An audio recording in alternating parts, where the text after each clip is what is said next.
how to get rich with crypto investing without getting lucky. This is something that I think all junior investors have to eventually learn, is that it's very difficult to understand businesses, because what you're doing in venture is you're finding great people and you're helping them succeed. And the only reason why you'll win is that these people and their teams and their products become successful. Haseeb Qureshi, managing partner at Dragonfly, a global crypto-focused investment fund and the co-host of The Chopping Block, a podcast where industry insiders chop it up about the latest in crypto. What is Dragonfly? We're a global venture fund. We back founders from the very early stages. And now I think we've kind of entered into that echelon. At least if you're in crypto, you've heard of Dragonfly. How did you get so fascinated by the crypto world? Proving to myself that I can do this. Venture investing is, you have a very slow feedback loop, because when you invest in a founder, it takes years for you to figure out where you're right or where you're wrong. If you imagine that compared to a poker game, so you instantly see, made a mistake. You said, I quit poker. I gave away some of my money. Why? When I quit poker, it was a very chaotic period of time. Me and a buddy of mine were mentoring this young guy, and he ended up cheating a bunch of people. I didn't know he was cheating, and I defended him. People ended up learning that I was protecting this guy, and that ended up being a big blow to my reputation. And this changed my whole life. So I'm going to ask you, what are the sets of principles that you have developed throughout your years in crypto that could help anyone watching this podcast who want to make it in crypto? If you want to make it in crypto, number one thing is, I would say, 75% of you that watch this channel frequently do not subscribe. If you like this show and think it provides value to you in your crypto investing journey, can you please do me a favor and subscribe to this channel? Hit the like button and leave a comment below. It helps this channel more than you can imagine.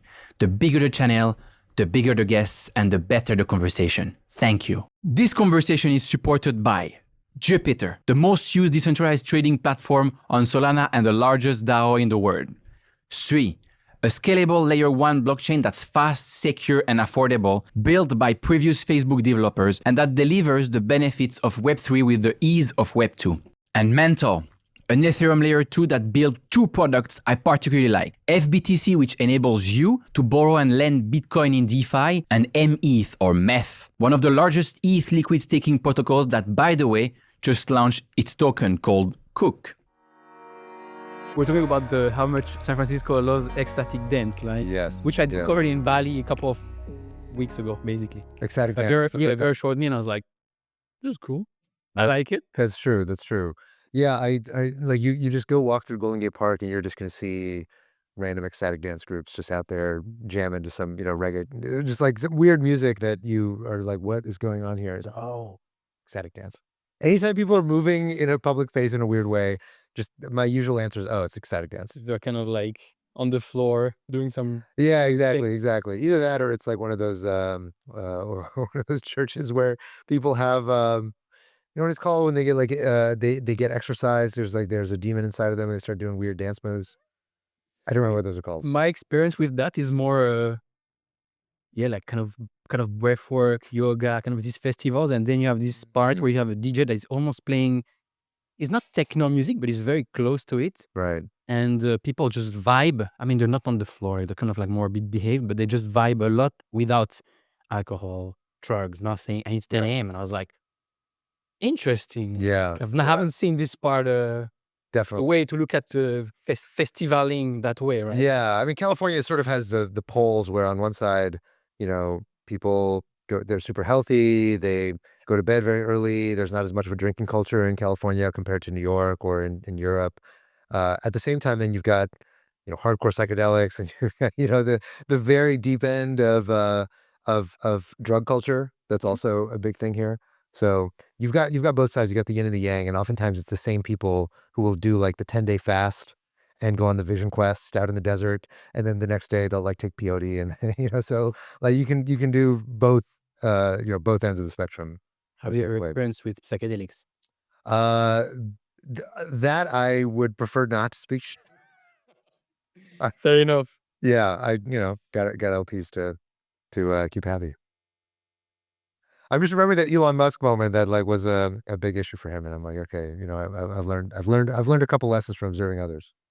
I mean, there's also the Steve Jobs kind of way of looking at things, where he's saying he was actually, I think, going as far as saying, I would never hire someone who never tried LSD or acid, or because they're just not the kind of people I want to work with, which is Do very extreme. you think that's true? I mean, there's probably, out of all the people at Apple Yeah. who worked with him, there's probably some who probably didn't take anything. Yeah. Think kind of logically, but Right. maybe like underneath, or maybe at some point people knew that, so they're kind of like inventing, like, what kind of trip can I invent? Yeah. I mean, With you. I feel like that's one of those things that sounds true when you say it, but then when you actually get in front of people and you start, I know several people who have never taken psychedelics, and they're the kinds of people you would think would have. Like, they grew up in California, they've been around, the kind of hippie drug culture for a lot of their lives, and they're just like, I don't want to do it. Or you go to Asia, and there's very, very different attitude about drugs, and like there's certain drugs that are considered to be like, yeah, cool, I don't know, like totally fine to do that one, and then these ones are like weird drugs that will just break your mind and turn you into a zombie.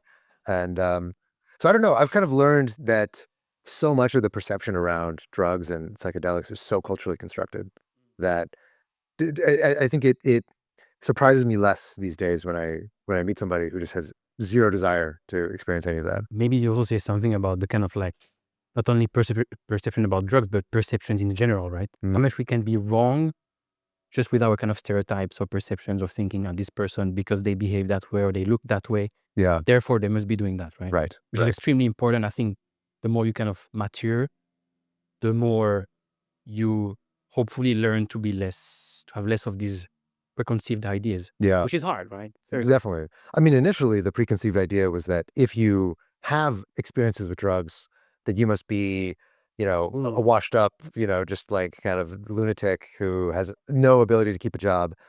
And a lot of, Elon Musk is a good example. Steve Jobs, another good example. All these tech entrepreneurs and very successful founders showing us that, like, actually, no, I like smoke pot regularly and I run a multi-billion-dollar company. Yeah. That I think has broken a lot of that social perception in America. But I think it's still the case in most places. I mean, you live in Singapore. I spend a lot of time in Singapore. Singapore has some of the most draconian attitudes towards drugs of almost any country on earth, right? It's crazy given the amount of just general, almost libertarianism, I think you could say, about Singapore, and that they're mostly very free market, very pro-capitalist, and yet they still take this very strong view that marijuana in any amount is just absolutely corrupting to society. Despite the fact that, you would think that, okay, well, look at California and, basically all the West Coast and most of the big cities in the US at this point have basically legalized recreational drugs, marijuana and then some psychedelics even in certain places. Yeah, you just fly to Thailand, which is an hour away from Singapore. Right. Exactly. And they know, of course, that people do this. I believe in Singapore that the law is that even if you're Singaporean, even if you go outside of Singapore and you take drugs, that is illegal. Even if you're not Singaporean, actually. Even me who lives there, if I go to Thailand and I come back and I consume, I don't know, I smoked a joint there and they kind of like catch me, expelled. Smoked a joint in Singapore. Take drugs outside of Singapore. You take drugs outside of Singapore and they learn you did drugs outside of Singapore, even if you're no longer high. Yeah. I mean, if they test and they find something, which often they do at the airport from what I heard, yes. That's crazy. Yeah. So that's like, you say something like that and you're just like, okay, you really can just separate these things in your mind. And these kind of social changes, they happen very, very unevenly around the world. So that has always been something of a surprise. Dear When Shift Happens family, this is the educational bit of the day, and this message is probably the single most important thing you should take away from today's podcast. If you're serious about your crypto investing journey, please take some time to learn how to self-custody your assets to make sure that nobody can take your coins away, ever. If you don't learn how to be your own bank, it is very likely that one day you will lose your hard-earned crypto. The safest way to hold your crypto is in a cold storage that we also call hardware wallet. Hardware wallets are not complicated and they give you peace of mind. I personally use a hardware wallet called Trezor. It is open source, very easy to use, and the first hardware wallet created ever. As we like to say it in crypto, not your keys, not your coin. You can order your Trezor wallet in the description down below. And now back to today's episode. There's another field where preconceived ideas are not good in investing, especially when you invest in founders, right? Yeah. Listen, especially to, I mean, most of the big investors, if you listen to what Naval says, separating or chamath, right? Yeah. separating you kind of like all your stereotypes and just being able to make a decision on someone or investing in someone is much harder than it kind of should be. Yeah. Feels like. Yes and no. The reality, this is something that I think all junior investors have to eventually learn, is that it's very difficult to understand businesses. It's very difficult to understand technology. It's something that your brain has to learn and train on and study the history of technology, study the history of businesses in order to build the right mental frameworks and be able to predict where something is going to go. But understanding people is actually very, very, very deeply ingrained into your brain, right? Like most of your neural circuitry is oriented around understanding other human beings. And the sense that you have of like, oh, this guy's kind of grifty. You can never explain all the little signals you're picking up on that give you this sense that this person is not trustworthy. But when you're a junior VC, very often what you sense is that, oh, well, I don't really know very much. I'm not very well calibrated. I don't have a lot of experience. This guy has all these credentials. He's saying all these big things. He's got all these partnerships. His deck looks very impressive. So I should probably invest. I probably don't know what I'm talking about. And the more experience you get as a VC, the more you actually learn to just trust your instincts. Right? You're actually very well calibrated. You have more experience with judging and sizing up human beings than almost anything else in your life. And so being able to just almost, it's almost the opposite. It's almost like, can you look past the social credentialing, the social proof, like all the other stuff that a founder is trying to feed you, and just see with sort of the original seeing that you have of what kind of a person is this? And how do I think they're going to operate under stress, under uncertainty, under a moral dilemma? How do I think they're going to act? And usually you're right. It's like really striking how good your instincts are. I was thinking about that this morning, actually, waking up. Gut feelings, right? I mean, I think women are even better at that. They have like even better intuitions. Right. Because kind of like their role in the world and like the males were kind of predatory, etc. Right? So they need to like, oh, what is this guy in for? Yeah. So probably even better than us males, right? But I was thinking about this morning, I was thinking the last couple of years, how many times did I know from the beginning in my guts, whether for a relationship or for hiring someone or anything, right? Yeah. That it was the wrong thing, but I still went for it and I waited too long, right? Right. And so most of the times you're right. It's true. Absolutely. Yeah. You just know. It's like the gut feeling is the thing, right? That's right. And you get the little argument in your brain of, oh, but this thing happened to him and he's this kind of person. And so that's why it's okay. And maybe I'm, misperceiving this. And so much of VC, it's a people business at the end of the day. And understanding people. And so if you look at social psychology, there's, you're familiar with this concept of replication crisis. Yeah. Which is that a lot of academic papers in social psychology and behavioral psychology and behavioral economics have all turned out to be bullshit, right? Like most of the major concepts of the field, things like priming, things like, all these like really wonderful ideas that seem like they should be true, turn out to be completely false and don't replicate anyway. Almost every major experiment in social psychology has turned out to be bullshit. But there's one very, very robust finding, probably the single most robust finding in social psychology, and is known as stereotype accuracy, which is a thing that's almost risque to even acknowledge the fact that it's true. But basically, when you have this sense that, for example, very aggressive men tend to be untrustworthy, right? This is a stereotype. Like it's a broad-based thing that doesn't apply to any particular person. And it turns out that actually human beings are very well attuned to correctly detecting these kinds of stereotypes. Now, there's some stereotypes people have that are incorrect, right? So they might have stereotypes about certain races or about, certain things about, whatever, some group of people who are in a certain part of town or something like that, that turn out to be incorrect because they were created without direct experience of those people. But when you do have direct experience of people, like for example, people actually are very well attuned to what are the common differences between men and women, right? Like for example, you were just saying, women are better at attuning, what is a dangerous guy or what is somebody who's not necessarily trustworthy because they had to, because it's just a much more important skill when you're physically vulnerable. And we human beings, we know this. We learn this because our brains are these statistical machines that are constantly taking in information. One of the largest effects anywhere in social science is this stereotype accuracy. And now again, this is something that culturally, the world tries to program out of you. This idea that, well, stereotypes are bad. It sounds bad, right? Like when we think stereotypes, we think of negative stereotypes. There are also positive stereotypes, right? There are stereotypes in every direction. There are neutral stereotypes, like Asian people like rice. That's a neutral stereotype. It's not good or bad. It's just it's a stereotype. Turns out to be correct. It is true that Asian people are more likely to like rice than white people. And so again, like as a VC, one thing I often see in junior VCs is that they really fight against their own perceptions, because they think like, oh, this is, do I have evidence for this? This is kept shallow. Like, why am I saying this? And the more experience you get as a VC, the more you realize, like, look, this guy seems really aggressive. You should probably just assume that he's going to be that way. Like that seems like a good, like, nail the landing in the perception that you have. The simpler, the better. Simplify everything. Exactly. So you are a VC who tries to follow his instinct. Try to when I can. Who are you? Who am I? You might narrow down that question. I'm Haseeb Qureshi. I'm managing partner at a fund called Dragonfly. We're a global crypto investment firm, manage a few $1 billion. Before I was a VC, I've been a VC now for, how long has it been? I guess a little over 6 years. Before that, I was an entrepreneur. Then before that, I was a software engineer. And then before that, I was a professional poker player. So I have had multiple careers now. Crypto, probably in some ways, the weirdest thing I've done, but also in many ways, the most rewarding thing I've done.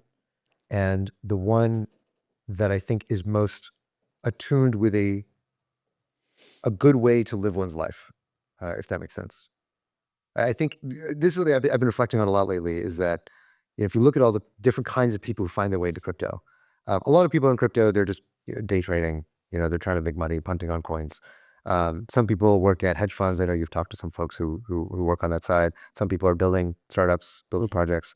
And then some people like myself are venture capitalists. We back founders. And I've realized that the one thing about VC within crypto can often feel very zero sum. It can often feel very PvP. Absolutely. It can feel like, there's a cynicism that sometimes sets in, or even a nihilism into a lot of people who've been doing this for a long time. Because it feels like every couple of years there's a false start, there's a new narrative, there's this new sense that, okay, we have to monetize this thing that we're doing before it's too late. And there's this, it's a very almost destructive mentality about what it is that you're meant to be doing here in this industry. And the thing about venture that I didn't realize at first, but I've now realized is very psychologically salutary, is that venture is quintessentially positive sum. Because what you're doing in venture is you're finding great people and you're helping them succeed. And every single day, the only reason why you'll win is that these people and their teams and their products become successful. And if they don't, you lose. The end, nothing else matters. And venture, it's a team sport. And so many things in crypto are actually not team sports. Like so many things in venture are single player games, or in crypto. Sorry, and so many things in crypto are single player games. And venture is this beautiful way of transforming what can otherwise be a single player game into a multiplayer game. And in some ways, I think that's the most psychologically healthy way to approach an industry like this that I think is going to be so disruptive and so important. Doing it as a team, doing it, helping other people every day, is actually just really good for you. You said you had multiple careers, right? Yeah, before. That's right. You wrote, "My superpower is unstructured learning." When there's no courses or textbook for something, you're in the realm of unstructured learning. Can you explain? Yeah. So when I was in school, and my school history is kind of a mess because I, became a professional poker player when I was young. I dropped out of school at 18, and then traveled around the world playing high stakes poker games when I was a young man. And so my formal schooling is kind of a mess. I think I'm pretty good at what I'd call structured learning, which is learn chemistry. And there's a textbook, there's flashcards, there's all these different things that what there is to do. You know what the path is, what the steps are. It's just a question of, it's kind of a big marshmallow test, in that you just have to sit there, do the work, and don't eat the marshmallow. And I can do that.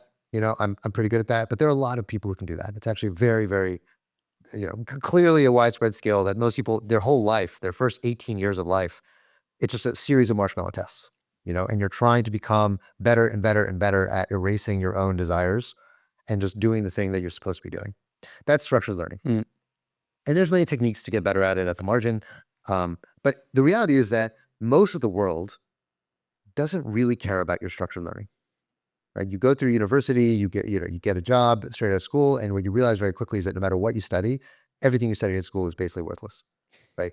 The main thing that matters is that school is this kind of obstacle course that if you pass it, you prove that you're worth training for a real job. Mm. And almost always the real job doesn't have a textbook, doesn't have flashcards. There's no way you can sit and do study hall and get ready to teach yourself the test and then pass the test on the coming Monday.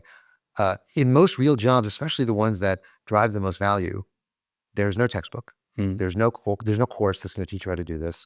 You just have to figure it out, groping in the darkness and learning as you go into a field that nobody else really understands better enough to teach you. Or if they do, it's not worth their time to teach you, right? And so this is what I call unstructured learning.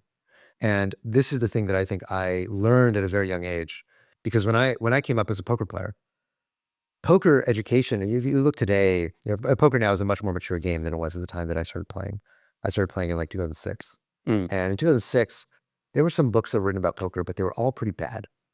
And, if you wanted to cobble together how to be a world-class poker player, you could find bits and pieces in blog posts and forums and some videos and stuff like that. But most of it just wasn't there in a format that could be easily consumed. And so you had to learn it yourself. You had to grab bits and pieces. You had to experiment. You had to take risks. You had to go and spend your own money and fail and learn and keep iterating. And this is also what crypto was like, 6-7 years ago. Mm. There's still parts of crypto that are like that, but most parts of crypto now, there's MOOCs, there's all these courses, there's so many books. When I first came into crypto, there were basically 2 books. There was Andreas Antonopoulos' Mastering Bitcoin. Absolutely. And then there was the Princeton book. It was cryptocurrencies. There's a Princeton textbook that was written by actually Stephen Goldfeder and Ed Felton, who are now the co-founders of Arbitrum. Mm. They wrote the first textbook on Bitcoin. At that time, there was maybe a single paragraph about Ethereum in that book. But Ethereum had not even launched at the time that book was written. And so there was almost nothing. There was almost no real easy way to learn this stuff. And so you just had to go in the field, bang your head against the wall, talk to people who were at the vanguard, and force yourself to learn this material, immerse yourself into it, and create your own curriculum and iterate. This kind of learning is almost always the most valuable learning in the world. It's what gets most rewarded. The people who can actually do this are the ones who are most highly compensated. And it's the thing that school just does not teach you how to do. That's unstructured learning. Where do you think this fire in the belly comes from? To just go for these fields that are just not sorted out yet by other people? Where does it come from? I think I am. If you look at these spaces from a distance, I think the thing they have in common is that they're both very chaotic and very creative. At least at the time they were. Yeah. And they're places where it's not about subjecting yourself to an IQ test, right? In some way, if you want to go become a quant on Wall Street, okay, it's a gigantic IQ test, and whoever rises to the top gets to make a bunch of money. That's not how poker was back in the day. That's also not how crypto is. Crypto is not an IQ test. Crypto is this gigantic, new frontier that is waiting to get colonized and settled. And on some level, it's a combination of, yes, you need fluid intelligence, but you also just need risk appetite. You need creativity. You need to be able to integrate a lot of different things happening at the same time. And that just captivates me. It's so much fun to learn something totally new and to compete on a level playing field. Absolutely. That's what I want to say, right? Yeah. The common kind of denominator between people I talk to, and even if I think about myself, was always, you go to school, you're like, okay, I can have the best grade here, but I'm never going to be different from anyone else. Yeah. Whereas if I go, for example, investing is a great one, right? I can bet on something and I might be completely wrong, but if I'm right, I can kind of stand out. That's right. Like show the others, but I was right. Yeah. Right? That's definitely right. Yeah. I mean, when Dragonfly first started, we were nobody's. Nobody had any idea who we were. when Dragonfly, actually our fund one, we invested into other funds as well as investing into direct deals. And so at that time, I remember when I did my first deal at Dragonfly, was Matter Labs, which is the company behind Zeke and Sync, the roll-up. We did their seed round. And that was like, I can't remember, it was like 30 million valuation or something. And I remember the founder, he had no idea who I was. And he just read a couple of my tweets or my blog posts or something. And I was like, oh, that guy. Oh, yeah, I know that guy. And he was like, oh, I don't know why I'm going to bring in Dragonfly. It's like this random fund of funds. I don't know what value they bring, but I like this guy. I think he's smart. That was how we got our start in crypto. And we went from that to now becoming one of the most recognizable funds, in large part because, like, in crypto, there's no royalty. There's no, like, if you want to build a venture fund, like a regular venture fund, a generalist venture fund, you want to do SaaS investing or invest in AI companies, and you got no brand, nobody knows who you are, you have no connections, you have no, you're not anointed by the gigantic platforms or the great tech companies. You weren't a former founder who built $1 billion exit. In crypto, you can just do it. Yeah. If you're hungry enough and you'll do the fucking work and you'll make people believe in that you're going to go to bat for them, Yeah. you can make it in crypto. And people really recognize the hustle in this industry, right? That's right. They see. I mean, also probably because so many people are in it for the wrong reasons, right? So I think it's kind of like still easy, even today, to see who is here for the right reason, who is here for the not, for the wrong reasons, and who is just like grinding, even when no one gives a fuck in bear markets, right? That's right. And you see this across the board in crypto, is that it's not just the investors, it's also the founders. Every bull market, there's a new tranche of very famous, very accomplished Web2 founders who try to come into crypto, raise a ton of money, and completely nose plant.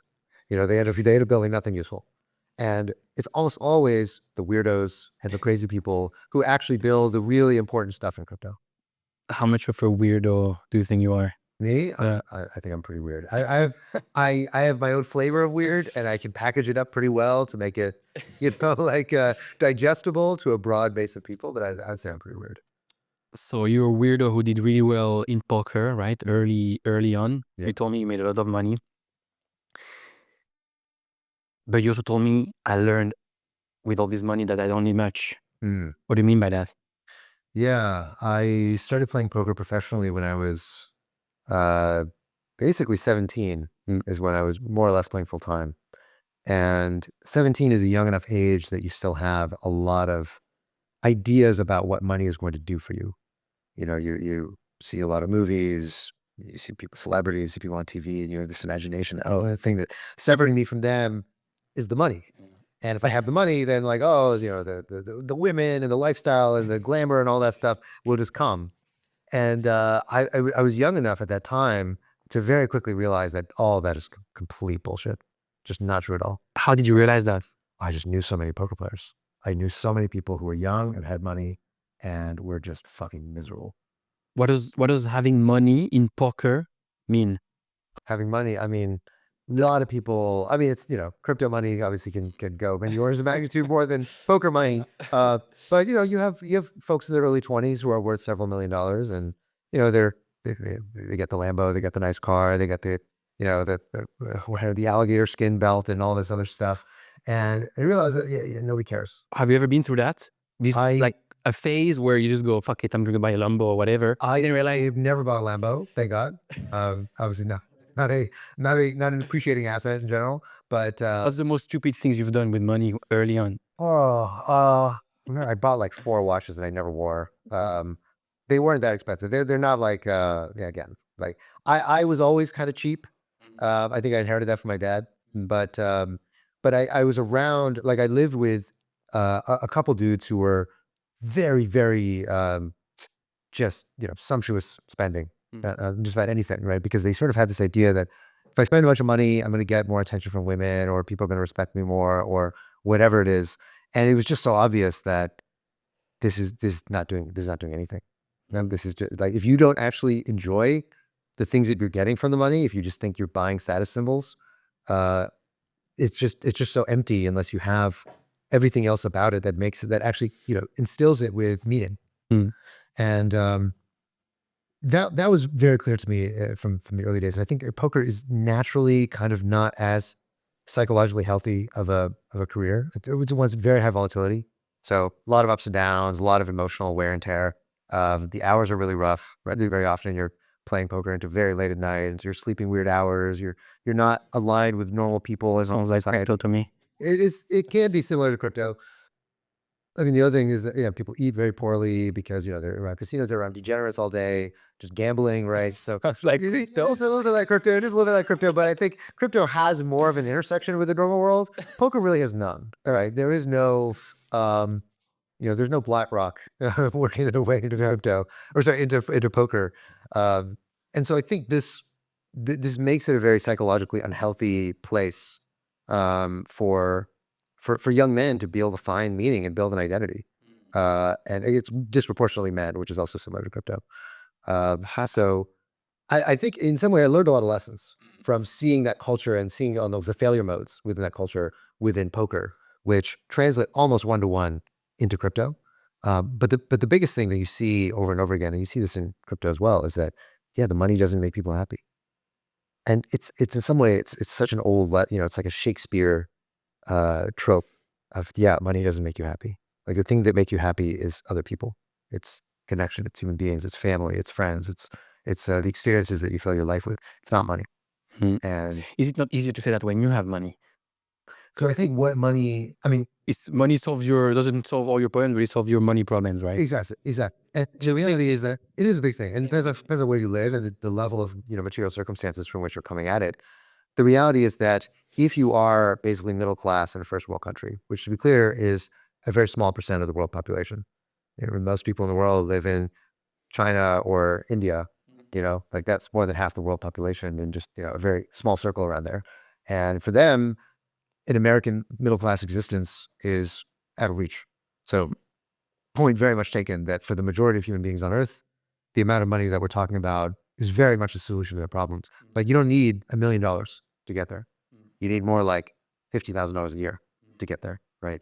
And all the research that we have seen about money and happiness shows us that beyond just a sort of basic level of, material wealth, it falls off logarithmically. Yeah. I mean, some say 100K, 200K, but like basically you need 50K or 100K and to spend less time on Instagram. Probably. Yeah, Probably. I think that's right. As when I quit poker, I basically started over. And I gave away a lot of my money and worked my way from the ground up, went back to school, went into the tech industry, got my first job in Silicon Valley as a software engineer. And, I was making, basically when I first moved to the Bay Area, I was making about, a little bit over 100K.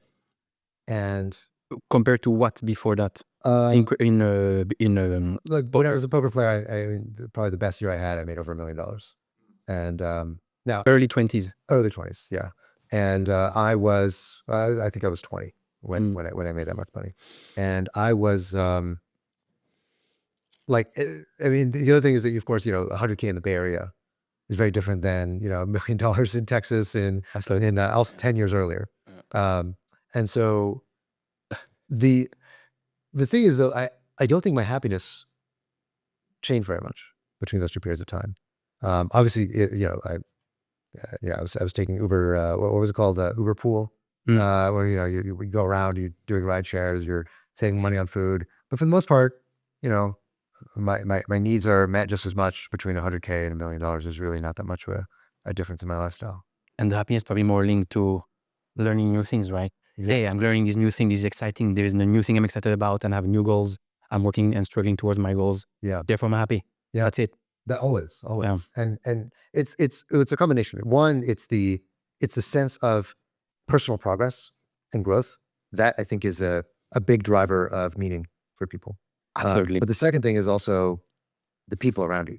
So your friends, your family, your connections, your relationships, and those things, I think, again, there's something that it's very easy to lose sight of when you're narrowly focused on the idea that money is the thing that you're supposed to be optimizing for. You said I quit poker. Yeah. I gave away some of my money. Why? So when I quit poker, it was a very chaotic period of time. So there was a student of mine. So okay, let me rewind a little bit. So when I was a poker player, I was very well respected. I was sort of one of these senior elders in the poker community. And me and a buddy of mine were mentoring this young guy named Jirao. And he ended up cheating a bunch of people, and I defended him.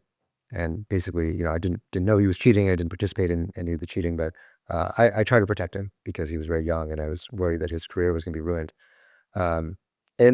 People end up learning that I was protecting this guy, and that ended up being a big blow to my reputation in the poker world. And this was around the time that I was personally getting more and more disillusioned with poker, and I felt like poker was not what I wanted to do with my life. It was not who I wanted to be. I knew a lot of people who came into poker. They grew up around gambling. Their dream was to be a poker player. For me, poker was kind of random. It was something that I fell into, ended up becoming very good at, and it was a game. It was a fun game to optimize and to compete on. But I knew that if I'm 50 years old, I'm looking back on my life, and all I've done is play cards and take other people's money, that I was going to be very disappointed in what I've done with myself over the course of my life. And so I knew at some point that I had to walk away from the game. And I decided when I did quit that the reality is that when you live with a cushion underneath you of I've made this money, I have all these savings, I don't spend a lot, so there's really like I had this vision of myself imagining I'm in an office somewhere unjamming a stapler, and I've made all this money as a poker player, and I'm never going to get anywhere close to making that amount of money ever again, because of course, like whenever you're going to find anything as lucrative as playing cards at that level, and just the sense of like, wow, the second chapter of my life just doesn't matter compared to the first chapter. And nothing scared me more than that idea. I understand that. And so I decided that the only way that I could force myself to have to reinvent myself would be to basically let go of the money that I'd saved and give myself no cushion. All right. So I left myself with $10,000, which I thought was enough to just make sure that I don't die, and I have at least some level of ability to invest in myself. And I started from scratch, went back to school, found ways to make money, and then came out to Silicon Valley and started my second career as a tech person. What did you do with the money? So I donated part of it, and I gave part of it to my parents to allow them to go towards their retirement so that they could stop working. So it was a very, for me at that time, it was a very chaotic time in my life, because I didn't know that I wanted to go into tech yet, that was a very discursive process. There were many different things that I thought I might end up doing. And of course I was terrified that, I was already, by the time I went back to school, I was the oldest person in my undergrad classes, right? I'd skipped a few years. I went to college 2 years early, because I skipped a grade. I was just a smart kid growing up. And then I went and became a poker player, wasted all my educational capital, and came back as just, okay, now I'm just like a 23-year-old dude with no skills, no, dog shit resume. I was a gambler, and, I was studying English and philosophy in school, which are both completely non-technical, non-employable, majors. How much do you think this is due to, I can relate, but be more because of crypto, right? Yeah. When you make kind of too much money too fast, Yeah. you feel like an imposter on one side. Yeah. And on the other side, if you made it too early, because all our life we think, I need to make that much and then I'm done, right? Yeah. And that's the ultimate goal. But when you get there, you're like, life is empty. Yeah. What do I do next? Yeah. I don't even have a drive. Right. I'm fucked. Like, it's kind of this complete like mind fuck, right? Yeah. I had the same a few years ago. Then I got wrecked. So help me, right? Solve the problem for you. Help me. But like, I was like, if I sell now, I'm done. So what would I sell? Right. It was more that than agree that I like to think, maybe not, but Yeah. I was like, I'm done. I'm done before 30. What? Like, what do I do next? Do I travel for the next 40 years of my life. Yeah. But who am I going to travel with? They're all working. Right. Doesn't make sense. My idea of the I made it is actually completely wrong, right? That's right. So I can kind of like relate to that. And maybe it was an imposter syndrome. I don't know, right? Which I also like had massively during COVID, and I was like, I don't deserve all this stuff, blah blah blah. Have you ever felt like an imposter? Absolutely. Oh, all the time. I mean, I think the reality, if you don't feel imposter syndrome, you're just not thinking hard. Like you don't have enough self-reflection to be able to understand how insane it is to be in a situation like that. How do you deal with it? No, I deal with it. Like there's no way out but through, which is that you feel like an imposter and you do it anyway. Like I think that's always the answer, is that you get through it by having no choice but to get through it. And so, if you become like when I first became an investor, I had so much imposter syndrome, because I'm like, I've never built anything. Like I never created a great startup. Like I'm not a great investor. Why the hell are these people asking me, is my project good enough to get this money? Yeah. I have no idea. And if you make the money, you're like, I just put some money, but I'm not hustling all day long. Like they deserve it, right? Exactly.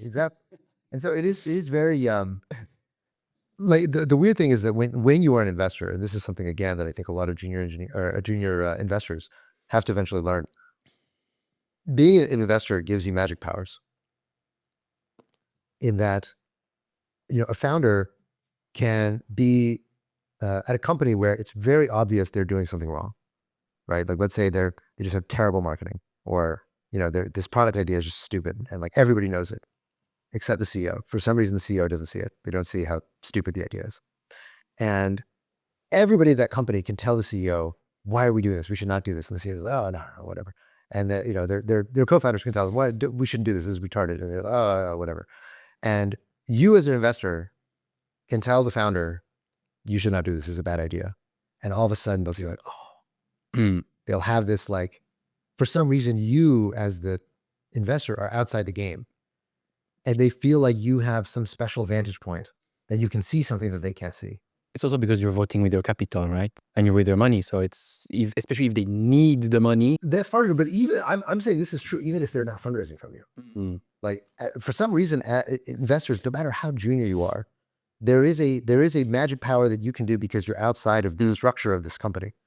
And it's something that it took me a while to realize how powerful that was.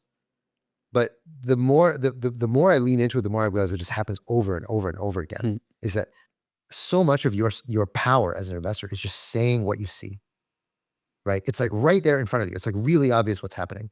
Can you just say it? Can you just say it to the person in front of you? I see this.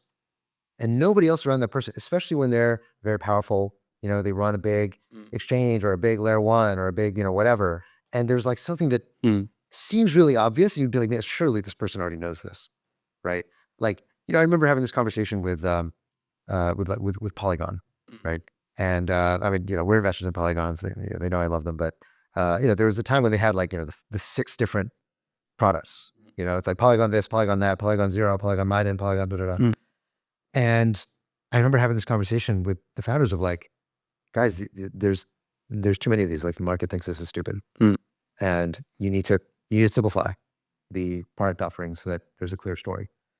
And for some reason, like this just landed in a really big way that I'm like, there's no way I'm the only person who told you this. But so many times, so much that it cannot be a coincidence. So many times I just realized that I'm the only person who can tell them this in a way that lands. I mean, founder denial, I think we've all been there. At least I've been there too, right? You don't listen to people who are very close to you, especially who are involved in the business with you because, hey, I have the vision, etc. And you're in complete denial. Right. And founders have this kind of gravitational distortion field. The closer you are to them, the more you feel like, oh, they must be right. I must not understand something. And great founders have that effect on people, which is one of the reasons also why they value the insights of investors who sit outside of that field. Right. And it's like, okay, you are not subject to my distortion force. What do you think?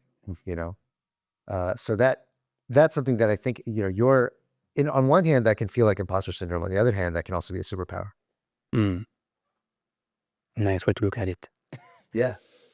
So you donated your money after quitting poker, and you told me you were pretty big in effective altruism. Would you say that's kind of like the beginning of your effective altruism journey? It was, yes. I sort of became more and more into it after I quit poker and learned more about this field. So those are really the early days of effective altruism, like 2012, 2013, when it was just a burgeoning movement. And now effective altruism, When it was cool, like everything right, is in the it was beginning of. definitely before it was cool. It became cool after FTX. Well, not after, during FTX. Yeah. During FTX's reign, effective altruism became cool in a way that I was kind of uncomfortable with, because effective altruism as an idea is pretty weird, right? It's very out there. It's not a normal like New York Times kind of affliction. But with the rise of SBF and his immense, popularity as this kind of selfless saint who spends almost no money and donates everything to malaria bed nets, it sort of became this weird, like pop culture-y kind of version of itself that all of a sudden EA became cool. And that was very strange to me. And it was very short-lived. Now it's not cool at all. I have to ask you, what car do you drive? I drive, what is it called? Toyota, I think a Camry. I drive a Camry. Because now I'm asking that because of SBF, obviously. Yes, I know. So I don't drive, yeah, I mean, it's not like it's a nice Camry. Okay. It's nice. It's not a Lambo. It's not a Lambo, but it's also not it's not like a beat up 2002 Accord or whatever SDF supposedly drove. Which is a good sign. It's a good sign. That's right. I read the pin tweet of a fellow poker player the other day, Dan Bilzerian. Okay. Yeah.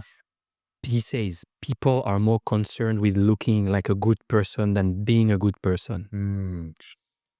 How many fellow effective altruists are in it for the wrong reasons?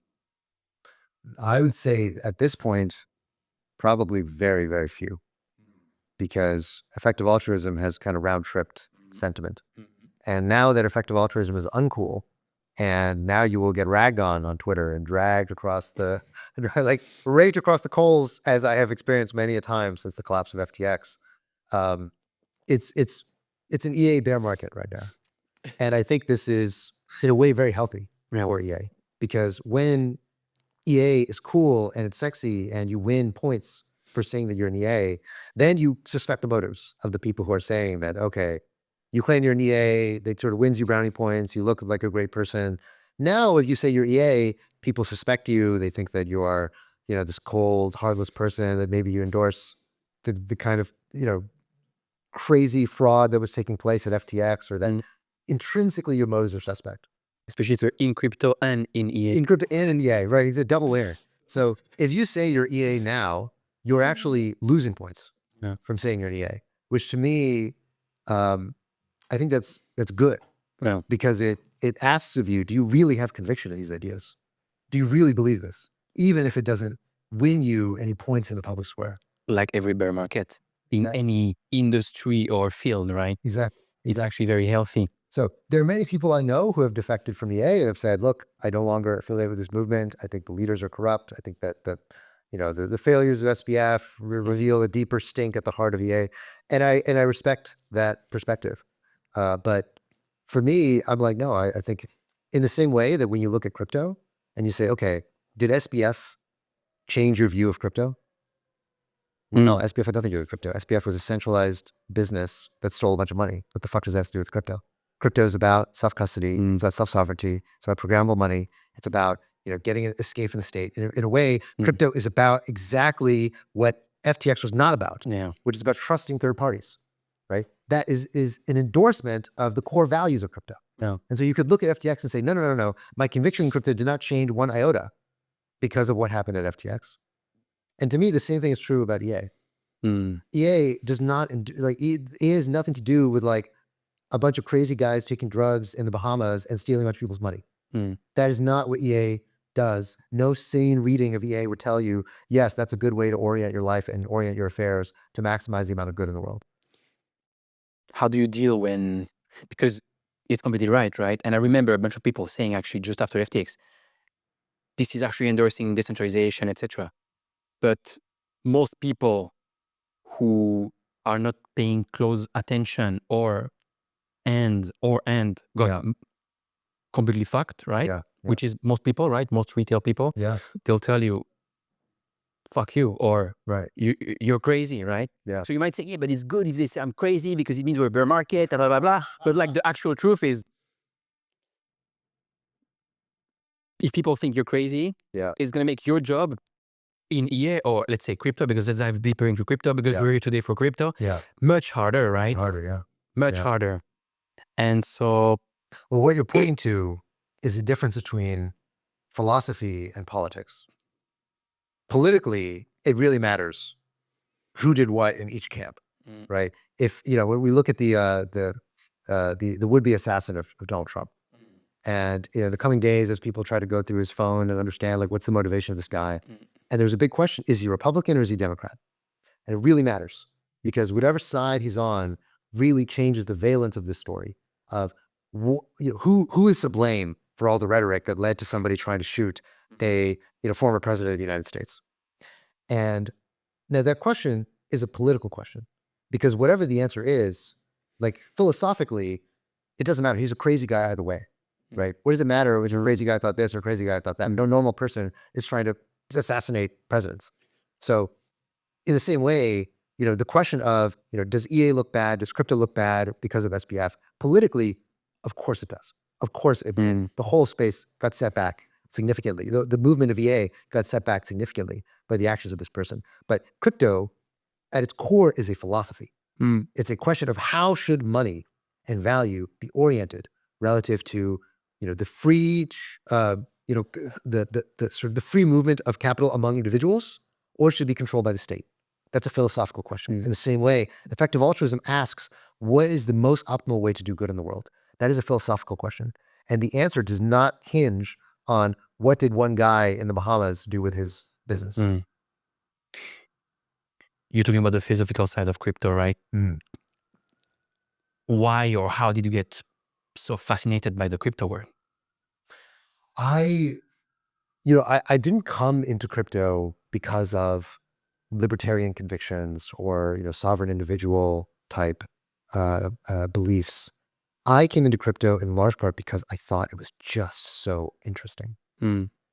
I'm somebody who, to be quite honest, I don't know that crypto is going to be good for the world on net. I think it's actually very possible that crypto will be bad for the world. Why? Because I think it is naturally destabilizing for countries to lose control over their monetary policy and to fail to be able to control the inflows and outflows of capital in a deterministic way. I think it's very likely that crypto is going to introduce more chaos into the world. And I think it's also likely that crypto is going to result in more hacking, especially with the rise of AI. I think we may see a very scary intersection between the rise of autonomous agents and all sorts of money that is uncensorable and unstoppable. There's something obviously that should make you uncomfortable when you think about what happens in that intersection. So it's not obvious to me that when we look back in 20 years that we will say, wow, the world is a lot better now that crypto exists. But I also think that crypto is inevitable. So one can ask the question, was social media good for the world or bad for the world? I don't know. I personally think it's been good for the world, but many people disagree with me. But I think the one thing you can't disagree on is that it's inevitable. That's so interesting. I was talking with Meltem Demiror the other day, and we're talking about is greed and speculation good or bad, right? And at the end of the day, she had the same way of thinking, which is, I mean, she loves it. Some people hate it, but it doesn't matter. It just is. Yeah. If something is, the market decides, right? It's going to this direction. Either you jump on the train, either you just miss out, right? And therefore, it just is. Yeah. And that's it, right? Yeah. And so if you think that crypto is inevitable, which I think we all do, Right. then you just jump on the train, right? Yeah. Well, it's an easier thing to say today. It was a much harder thing to say in 2017, 2019, to say that crypto is inevitable. And so I think that's also why the valence of that statement, like it sort of carried a lot more weight to say that at that time, back when crypto was still very tiny, everything seemed very speculative. A lot of these ideas like prediction market. Today we're seeing Polymarket being quoted in CNBC and in the media, retweeted by Donald Trump.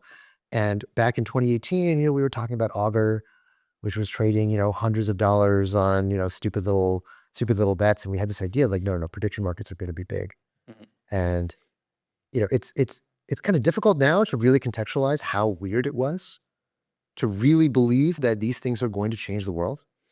At that time, that was before Libra. That was before people started talking about CBDCs. That was before stablecoins became, $100+ billion in circulation. That time there's all these things were so tiny compared to where they are today. Now you have central bankers talking about is crypto inevitable. But was it that weird if you really looked into it? Like I remember, you talked about the first few books for me. I got into crypto in 2018. Yeah. Thanks to Antonopoulos, the Internet of Money, talking about Ethereum, and Save Dynamos, the Bitcoin standard. Right. Just reading these two books, I was like, it makes so much sense. Yeah. Obviously, most people were like, it doesn't make any sense. But did you read the books? Did you spend 30, 40 hours trying to understand that stuff? Yeah. Are you critical about most of the world that is basically not working if you look at it, right? Almost nothing works. This makes so much sense. So I kind of feel like it's like any field. Like if you look into it, you spend the time, except if it's too crazy, right? It's kind of becomes kind of like a second nature, and it makes sense. Crypto, the thing about crypto is that it's intrinsically subversive. And most technologies, if you think about it, in history, primarily strengthen the state. And this is part of the reason why crypto makes so many people uncomfortable, is because it's a technology, it's a big part of the reason why people try to separate blockchain from crypto. They say, oh, well, blockchain is this general technology. That's really great. Crypto, I don't know, we'll see how it goes. The crypto side of all of this is intrinsically about changing the balance of power between individuals and governments. If money were already free, if money were already programmable, you wouldn't need crypto. Crypto is a solution to a problem that was created by governments, right? You don't need to create a distributed system. You don't need to do all this fancy stuff. If, for example, the Fed was like, well, here, this money, you can just do whatever you want to it. You can program it. You can custody it with private keys. You can control it from anywhere in the world. And we're going to make the monetary policy completely algorithmic and transparent. If they did that, nobody would ever need crypto. Crypto exists as a response to a constraint introduced by governments. And I think it's almost like in the same way, YouTube and streaming, if TV had been open, such that anybody could, add a new channel and allow anybody to watch it from anywhere. YouTube allows you to basically, if you think about relative to TV, it's like, okay, you can jump into programming. You remember like DVR where you could record everything, you rewind and watch that different times. That had already turned TV into not being on demand, into being on demand. But the main thing about TV is that there's only so many channels. And not everybody can broadcast onto those channels. In the same way, crypto, I think, is it's intrinsically about a fight. And this fight is something that most people think that technology is supposed to lose. They think people are supposed to lose. They think that the only way that technologies are supposed to get subsumed into society is when they are tamed by governments. And the crypto conviction is that no. The entire point of crypto is that it doesn't get tamed. That's what's so weird about it and so challenging about it. Unlike almost every other technology in the last 50 years. Think about the internet. You think about AI. These are all technologies that strengthen the state. They give the state more powers than the individual has.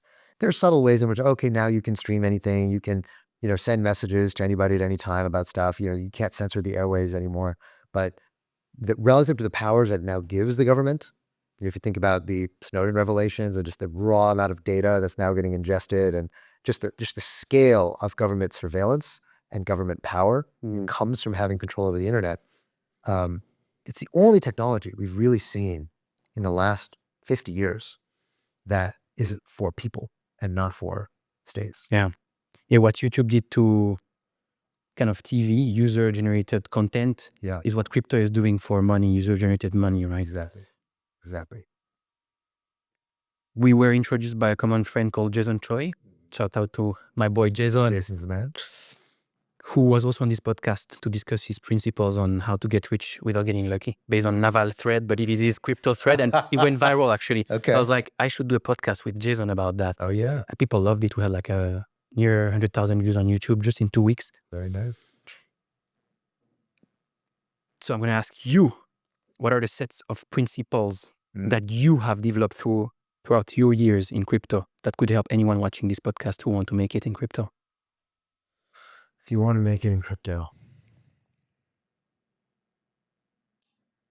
So number one thing is, I would say, get more technical.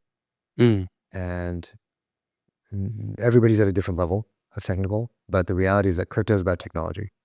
And if you don't understand the technology, you are not going to be able to have a robust mental model of where it's going.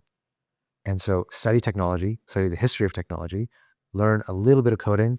You don't need to become a great Solidity developer or whatever, but learn enough that you at least have an intuition about how programs work and how computers work and why things that are hard and why things that are easy.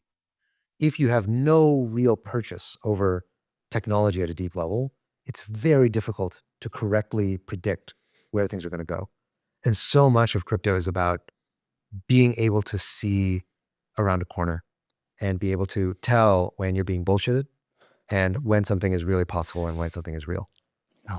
So that's thing number one. At the margin, almost always the answer is get more technical. So does it mean someone who is not technical is fucked? No, or somebody who's not technical needs to get marginally more technical. And every little piece is going to help you for the most part. Now, just because you're, some amazing software architect doesn't mean all of a sudden you're going to get super rich in crypto. But it does mean that whatever other skills you bring to the table, almost always having a deeper technical understanding alongside whatever your other skill is going to make you significantly better. So that's thing number one. Thing number two is start writing and talking in public. Crypto lives on the internet. Yeah. And so many people think to themselves, well, I have nothing to say. I have no new ideas. I don't know enough to even start talking. And so I should wait until I learn enough, until I have some cloud, until I have something useful and something original to say. And then I'll start writing or podcasting or blogging or whatever the hell it is that's your modality. And this is such a huge mistake. Such a huge mistake. And I see it all the time. But when I started writing about crypto, basically almost immediately after I started getting excited about it. And if you go back to my early blog posts, and you can still find them, they're on Medium, they're so embarrassing. They're so dumb. They're just like essentially parroting other stupid stuff I've read about, blockchain will change the world. It'll change how we interact with governments and supply chains and blah, blah, blah. It's like all this like philosophical just fluff. And I remember people liked it because that was the vibe of the time, it was people blockchain pilling each other. But there wasn't very much substance there. It wasn't a very, it was kind of a dumb piece. But the reality is that wherever it is that you are in your learning trajectory, there might not be, thousands or tens of thousands of people who are who are an audience for that level of learning. But there's always this people who are right behind you, who are 5 days of less learning than you are. And you can teach the person behind you what you just learned, right? So your audience might be small at the beginning. Like my audience was small at the beginning. Not that many people cared or whatever. Oh my God, this guy likes blockchains. Well, yeah, everybody in the space likes blockchains. But it's sort of like, yes, many people have written that blog post before, but anybody who wants to read about that today will read from me. You said most people don't care, which is actually a good argument for starting, right? Because when you start and it's almost look lame, right? If you look back in time, oh man, what the fuck was this podcast? Yeah. Or with my laptop and I didn't, this intro that I was just reading and what the fuck, right? Yeah. But no one looks at it, or right. almost no one. So, Yeah. and for a long time, you might think it's a bad thing, right? Because no one cares, but actually it's a good thing because you're getting better. Yeah. And no one is there to criticize, right? That's right. So that's why you should start today. Absolutely. Because no one cares anyway, Yeah. right? And they're not going to care before a while. So, yeah. Yeah. And, different people function differently. Like it doesn't have to be blogging. It doesn't have to be podcasts. But like find your thing and add value, give value to other people, even if it's value to just a very small number of people who are the people who are as dumb as you were yesterday. You can teach that. There's plenty of people who are sitting right there where you just were. And that, I think, is the easiest way to start the flywheel of, building a name for yourself, building connections, building notoriety, and getting deeper and deeper into this, internet-based society that is crypto. Yeah. Add value 1% every day. And at the end of the year, it's going to be much more than 365%. Absolutely. Absolutely. What's the most counterintuitive principle to a new crypto investor that is a well-known fact for a seasoned investor?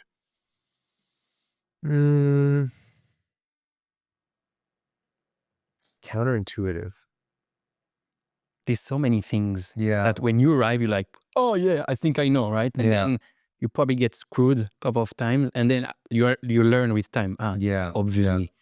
So I'd say, I alluded to it earlier, the fact that generally speaking, almost everything important in crypto has been built by crypto natives. And it's very easy to get impressed by credentials and, these great Harvard graduates and these people who came from Google who are starting a new thing. And it's basically never happened that these people end up building the next important thing in crypto.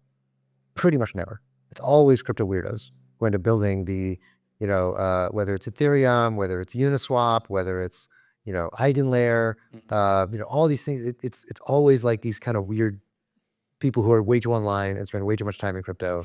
Those are the people who end up building the most important things. So the next logical question is, I want to start doing some stuff in crypto. How do I become a crypto native? Do I need to be weird? Or if I'm not a mega nerd, do I even have a chance? Yeah. Because it's very intimidating. It's like a bunch of weirdos who are just arguing all day on Twitter. No. Yes, correct. How do I become a crypto native? Because there is a lot of people who are now more and more interested to work for a crypto company, not even starting something, but they say, what do I do, right? Yeah. Like, where do I even start? Yeah. You can start with this podcast. Right? There you go. But I would say number one is figure out what's your superpower. If you come in thinking, okay, well, I need to totally refashion myself into a crypto-shaped person. So I need to, become more of like Vitalik. I need to learn how zero-knowledge proofs work or something. It's like, no. That is absolutely not what you should be doing. What you should do is find the thing that you are really good at and sharpen that into a very, very fine point. And then figure out, how can I take this skill that I have and find the one person in crypto who most needs this and do it for them. So do not think about, how can I become the head of strategy for, Eigenlayer or whatever, right? That's just the wrong way to be thinking. Oh, this guy is so crazy on Twitter. How do I get his job? That guy's so cool. I want to be like him. Do not think that way. What you should think about instead is, what are you good at? And where's the place that you can immediately add the most value? And then go do everything that you can to prove to the people who are sitting there that you can already do that job. This is a very entrepreneurial approach, right? It's the same as starting a company. Absolutely. If you want to start a company, what are you good at? Yeah. And that is potentially a problem to other people, hopefully, right? That's right. And you're going to be so good at it because you're passionate about it and you're good at it, right? Instead of like trying to build the next Uber when you don't give a fuck, and that's... Exactly. Don't try to start someone else's company. Yeah. In the same way, don't try to build someone else's career. You got to build your career. Yeah. And your career is oriented around your skills and your weaknesses. Yeah, absolutely. So you started to write years ago, right? And then you built an audience. I did. You tweeted, when I started building my Twitter audience, I thought more followers meant more influence. But I soon realized many high follower accounts are just engagement farmers and hyper posters with little real influence. Interestingly, the real movers and shakers often don't have that many followers. That confused me for a while. This is actually a common phenomenon known as Bergson paradox, or the tails come apart. Two things that are initially correlated, followers and influence, they correlate at extremes. Can you explain? Yeah. So this is something that I think most people notice intuitively. They just see this for themselves, that very often these accounts that have millions of followers and tons of engagement, they can tell that they're good entertainers. Mm. They have the ability to pump out content that a lot of people are going to read and see and follow, but they don't actually control anything. And when they want something to happen, it doesn't happen. So like this account that has 5 million followers, they're like, great, now, I've been posting news stories or snippets or whatever, and now I want this meme coin to pump. And they post the meme coin thing and nobody cares. And you see how very often there's these accounts that have not that many followers. And when they post something, just the world just shifts around them. You can see like, wow, this person is powerful. This, like, the most important people are listening to this person. And when they want something to happen in the real world, it happens. And, my partner at Dragonfly, Bo, he's somebody who's very, very low key on, like, you won't find him on Twitter. He's not on Twitter. He doesn't have a big social media presence. It's something that he very intentionally cultivates. Is he doesn't want to be in the limelight, and yet he's a very powerful person. And you see this enough times, and you start to realize, like, okay, so in the very beginning of your journey, right, you can tell that as I gain more influence, I gain more followers. As I gain more influence, I gain more followers. But then as you start climbing up that curve, all of a sudden these things are diverging. And there are people who have got all these followers and no power, no influence, no ability to make things happen. And there's people who are incredibly powerful. And if you know, but it's not legible on social media. It's very similar to money, actually. Yes, The wealthiest people are the most quiet, right? that's right. That's The right. people who talk loud, usually not. Exactly. It's the same. It's often the difference between rich and wealthy. Yeah. Right. Wealth tends to speak very quietly, whereas rich people tend to be loud. And I think what it teaches you, the two things I think follow from this. One is that you can't infer too much about somebody's influence from their social media following. I think many people they lionize the people with big followings. They think it's amazing to have this many followers because I'm sure you have so much power and so much influence for you to have that many followers. And it's really not true. Like, I know a lot of these people who have really big followers and follower accounts, and there are a lot of things I can do that they can't, and there are a lot of things that they think they can do and they can't. So this is often a rude awakening for many of these people until they eventually learn what are the limits of their power, their influence over the people who follow them.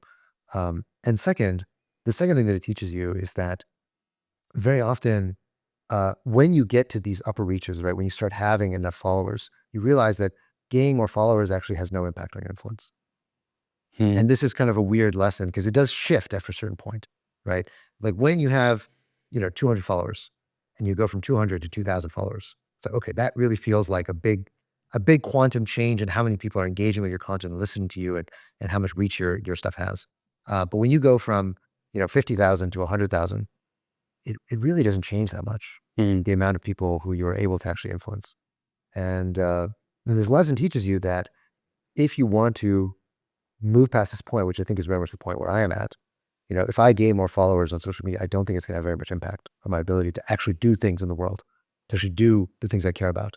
And so you learn, okay, I should stop investing in this vanity metric that isn't actually resulting in the thing I care about. Then invest in founders instead. Well, a lot of things, right? Having founders think that you're fantastic is one way to increase your influence. Being useful behind the scenes and helping solve problems for folks in the industry is another way to increase your influence.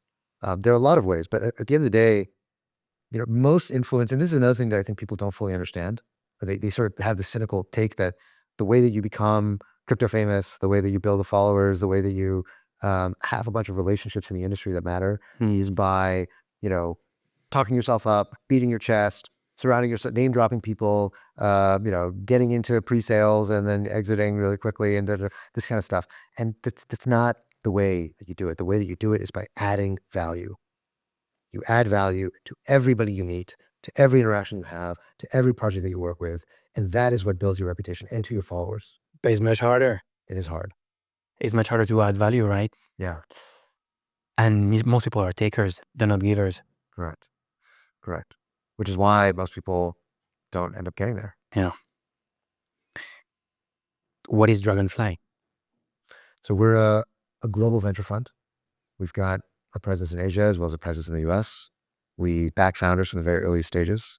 Things like, we're early investors in Avalanche, Neo Protocol, Dune Analytics, Monad, Athena, Mega ETH, Bybit, almost everything under the sun in crypto. We've done it at one stage or another. And we're known for being one of the most technical VCs in the space, as well as being kind of one of the earliest and highest conviction investors in crypto, DeFi, layer ones, layer twos, exchanges. So that's us in a nutshell. I'd say we've grown a lot over the last 5 years, right? When we started, we were a ragtag crew. Nobody knew who we were. And now I think we've kind of entered into that echelon that, at least if you're in crypto, you've heard of Dragonfly. Why did you start Dragonfly? So I didn't start Dragonfly myself. I joined basically in like the first year of Dragonfly. So I came on board very early. But Dragonfly at that time, it was again, like a no-name fund. Nobody really heard of it. Nobody knew what it was about. And I knew that I was sort of coming in at early enough of a phase that I could really morph Dragonfly to be this kind of fund that I wanted it to be. And I really did not know that I wanted to be an investor. It was kind of like poker. It was this thing I sort of fell into. And I realized that so much for me about investing is, and I think this was also true of poker, is proving to myself that I can do this. Like venture investing is, it's unlike anything else I've ever done. It's very, very long time horizons. You have a very slow feedback loop because when you invest in a founder at a seed stage startup, it takes years for you to figure out where you're right or where you're wrong, right? If you imagine that compared to a poker game, poker game, it takes, less than a minute to figure out, okay, I called this guy and it turned out I thought he was bluffing. He's not bluffing. So you instantly see, made a mistake. Or when you're trading, right? Trading, instant feedback. Immediately was my trade good or was my trade bad? Venture, it takes years. And very often it's not until the end of 6 or 7 years until was I really, really right or was I kind of right? Because you're going from even, okay, this thing had a seed round and then it had a great Series A and a great Series B, and then it ends up collapsing at Series D, and it's a BlockFi. We had many examples years ago. Exactly. And so we've been fortunate. We never invested in FTX, no BlockFi, no Luna, no Celsius or Genesis or any of these kind of crazy blowups. But it's a general phenomenon in crypto is that you can't the reward signal that you get is very, very delayed, which means that you really have to really use. It requires a lot of judgment relative to a lot of other things like trading or poker even. How good does it feel when you're really, really right? It feels amazing. But it also, like when you are really right, like in trading or in poker, when you're really right, you get this incredible rush. The moment you say, okay, I think you're bluffing, and I call you down and you turn your cards over and I take the whole pot down. It's just so much endorphins rush into your body in this moment of feeling like, aha, I beat you. Yeah. And in venture, like if you're right very, very slowly, right? Like there's no moment that you're right, Like you're right, and they're like, every year they raise another round, and it's a little bit higher. It's like, oh, metrics are still going up and to the right, and that's good. It's like, oh, there's a drama, you call it, you fix it, okay, things are good again. And there's no like endorphin rush that you get in venture. It's like watching a child grow up. There's no like, yo, we did it, I can't believe we raised a child. It's just like, you just every single day you show up, you support, and you watch it grow into something really amazing. And then eventually you exit. Maybe when you exit and the money hits your bank account from the carry check, maybe that's the moment. But even then it's kind of like, like finally. Yeah. It's been so long. Finally. For me, it's like you sort of know that that's, like, that's not like oh my God, I can't believe this money showed up. Like, so there really is no big bang moment in venture, which I think again is part of what makes venture more healthy. than a lot of these other modalities of investing. How does it feel to be really wrong? That is really tough. That is really tough. What's your example? An example of where you were really wrong? I think probably the biggest, there's so many examples of bad passes I've had. I mean, almost always when you go wrong in venture, it's not making a bad investment. Is a pass. It's a bad pass. Always a bad pass, because venture's power law distributed. And in a power law, the only thing that matters is what you pass on. It doesn't matter all the deals you did that ended up not making it. It doesn't matter at all. So I remember actually the memo I wrote on the Solana seed round, the 4-cent round where I passed on Solana. 4 cents. 4 cents. Yeah, 0.04. That's how much Solana was worth at that time. But actually that pass was fine. Actually, I think the pass that pains me the most is the Uniswap Series A pass. That was probably the one that most weighed on me psychologically, and the one that I think I've learned the most as an investor. What did you learn? So Uniswap at that time, this was before DeFi summer really took off, and before we saw what liquidity mining would eventually become. And when Uniswap was raising their Series A, Hayden approached us, and he knew of Dragonfly at that time. We were still relatively young as a firm, but we had built a reputation for ourselves in DeFi investing in particular, because we were early investors in MakerDAO, 1inch, UMA, Compound. So we were early players in DeFi. And so Hayden came to us, gave us a pitch, and we really tore apart all the data about Uniswap at that time. And we saw, if you look at the biggest pools, almost all the pools, the LPs have been unprofitable since inception. If you look at the two biggest pools at that time, I think they were like Hex, and then it was synthetic USD to USD, or synthetic ETH to ETH, which was an incentivized pool. And we were like, okay, well, this is not organic volume. This is inorganic volume.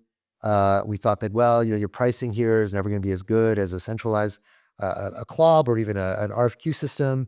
And we had all these smart takes and all this data that we pulled to convince ourselves that Uniswap was just, it wasn't good enough on the longevity of the data. And like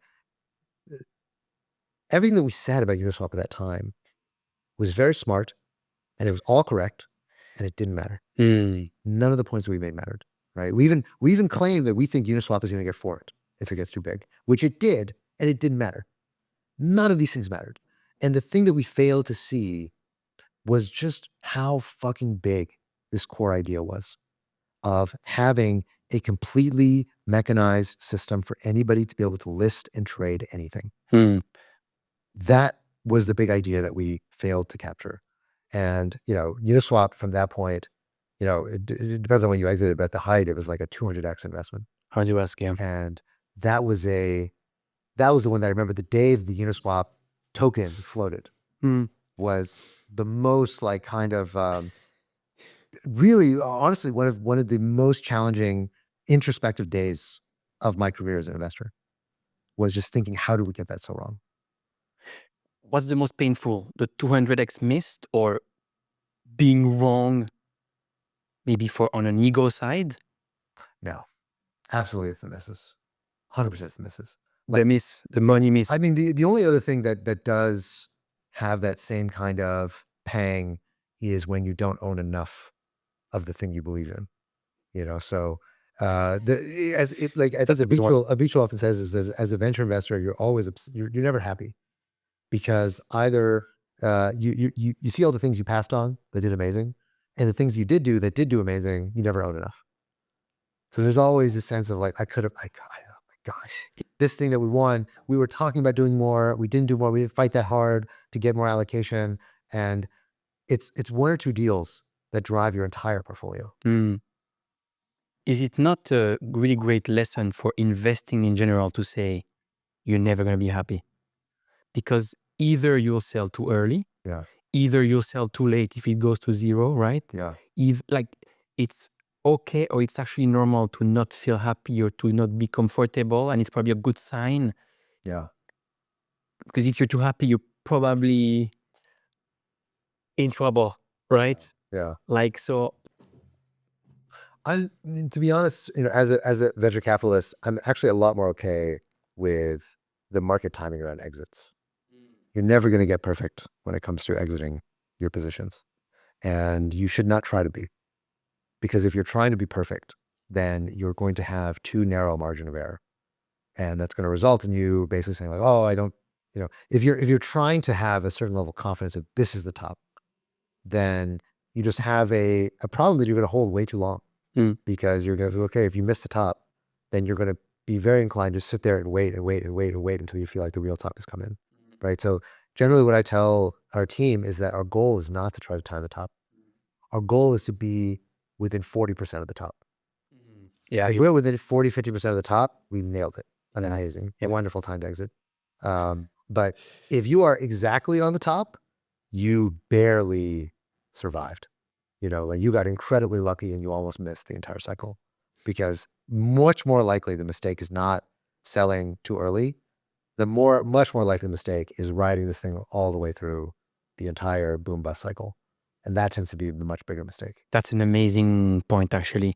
And on the crypto side, it really applies on the meat of the returns are probably made between bear market and previous all-time high, maybe Exactly. ×2 max, right? Right. But like if you manage to get out, I hear 30%, right? But like 40, 50, 30%, it's amazing. Yeah. And it's very counterintuitive because people think I should catch the bottom, which is impossible, and I should rally to the top, which is impossible. Exactly. It's a fool's errand. One of the hard things in crypto, if you're a public person, can be to manage how you are perceived by the people around you. One day you're a cool hipster, the next day you're a rock star, and the day after you're a scammer. Yeah. Can you go through your own story of becoming a rock star in 2021 and being seen as a scammer in 2022 by the same people who were seeing you as a star just a year before that? Wait, who saw me as a scammer in 22? I don't know. We talked about that the other day. You said it's really hard to go through these cycles, and like you can really be seen as a Yes.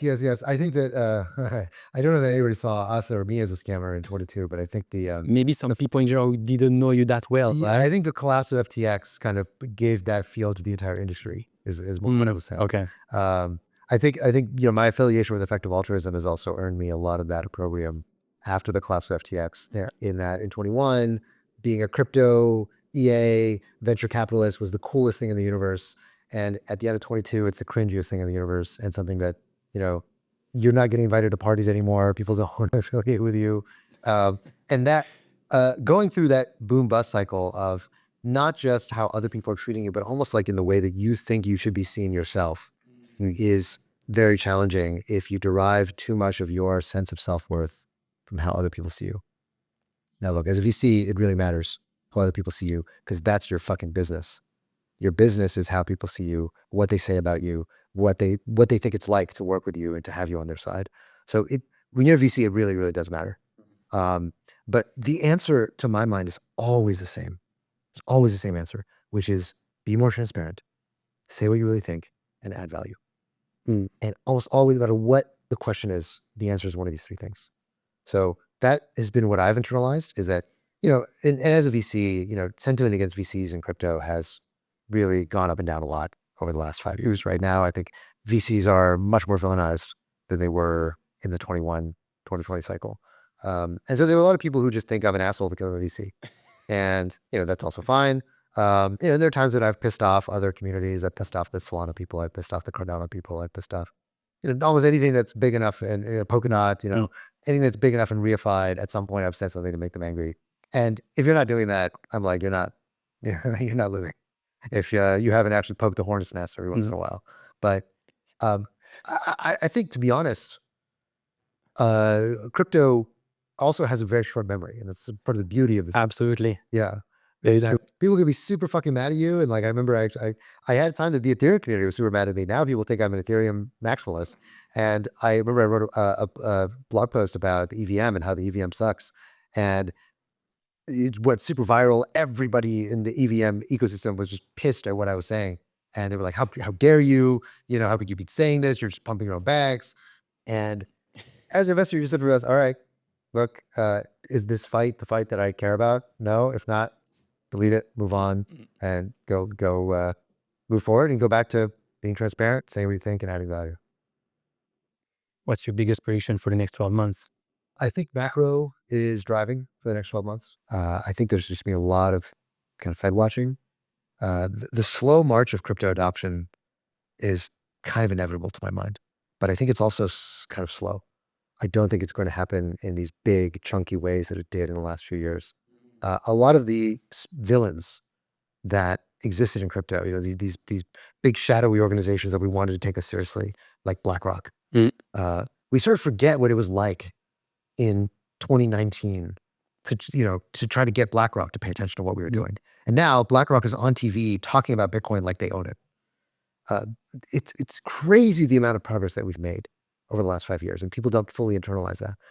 It doesn't surprise me that things are going to be, not as explosive over the next 2 to 3 years. Now, that being said, crypto's crypto.